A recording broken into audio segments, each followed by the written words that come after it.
Grand Blanks, 7:29 PB here at BU. How'd you feel about the race? Pretty good. It was a tough pull right from the start. So yeah, pretty happy with it. Where I'm at in training, trying to get ready for a 10K, and I think the best way to get ready for those is just to get better at the stuff I'm not as good at, which is this kind of mid-D stuff.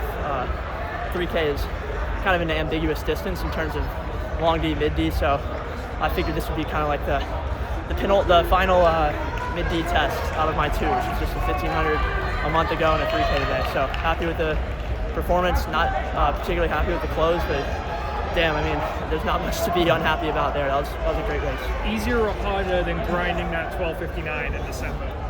I mean, it's a different type of pain. Like, the first thing I said after the 1,500 a month ago, which was, it was good, but by standards comparing to my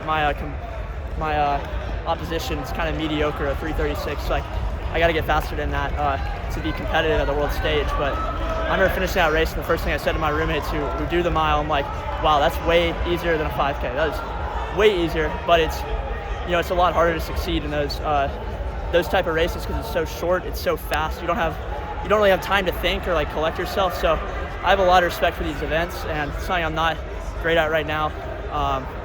But yeah, and then in terms of the 5K, honestly, the 5K was probably a little easier than this. I mean, this is just like really a hard pull from the start. The guy just fell right behind you. Oh shit.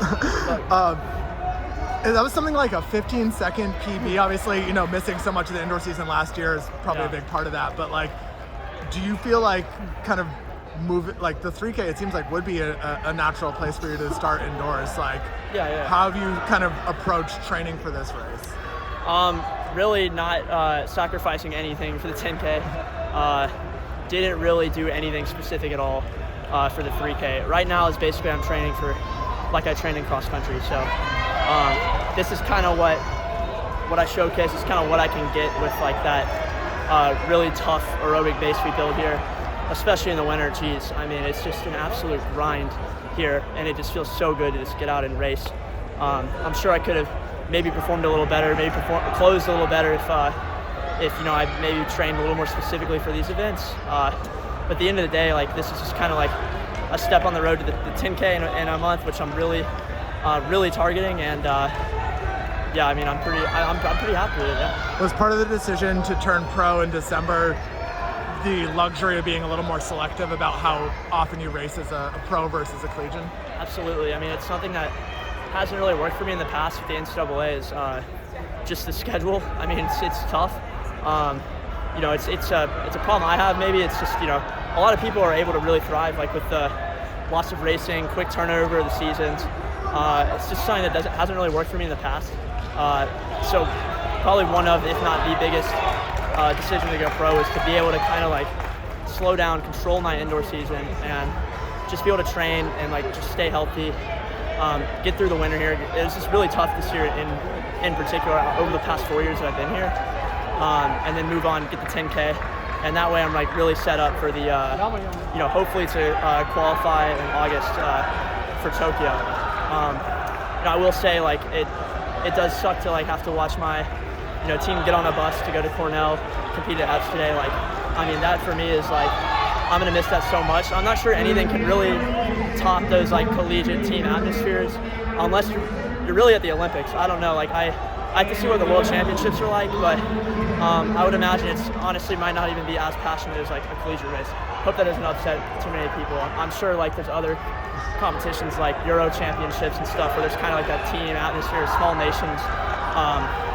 But yeah, I really miss being with the team, going to those like meets and just doing like a triple at EPS or like going to NCAA with my teammates. But it was kind of time for me to move on. I already took a gap year before I came to college, so I'm almost 23 years old, and I just figured, let's get going. Like, I want to it's time to move on and get to the top. Like, that's where I'm trying to go.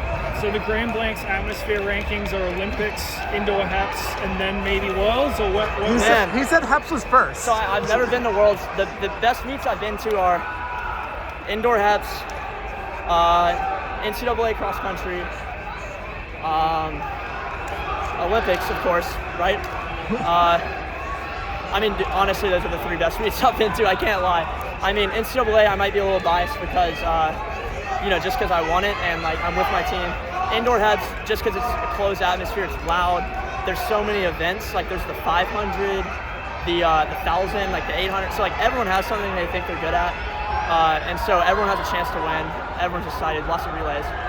Olympics are hard to beat, especially in Paris, where like I guess they can just take off on a Wednesday and go to a prelim in the morning. It's awesome. So those are my 3 favorite atmospheres I've been to so far in my career. And why did you choose to race here instead of maybe last week at USA Indoors? So, I mean, the main reason is if I wanted to race the USAs. I mean, I made that clear. I told everyone that I was racing the USAs. But we made a decision right at the end, just kind of like to keep my eyes on like the 10K, keep focusing, and just kind of like stay like kind of doing these like time trial environments. The 1,500 a month ago, that was really a race, but for me it was a time trial just because it's so out of my range at the moment. And if I were to somehow like get top 2 at USA's and then somehow get the points or whatever, or if I came here and ran the standard, like it just wasn't going to work. I couldn't go to like China the week before the 10K and go down. I could have maybe made it work, but it's just like right now with like classes and stuff, like I have my thesis due in like 2 weeks, like it's just like, and then if I had the 10K, like it was too much. So like I figured I'd rather not be in that precarious situation, kind of like I didn't want to like turn down a spot or anything. I would have loved to race there. I love New York. I have some friends there, but this will do. 7:29 in front of 100 people. Pretty sweet.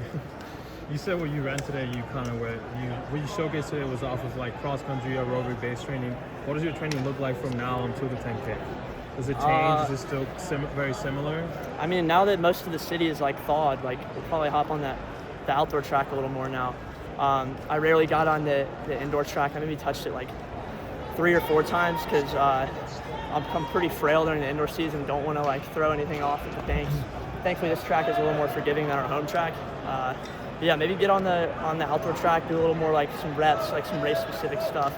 I mean, you can check it out all on my Strava, so it's public. I'm one of the few, one of the proud that have my secrets available. Great. Thanks so much, Graham. Appreciate it, Graham. Thank you.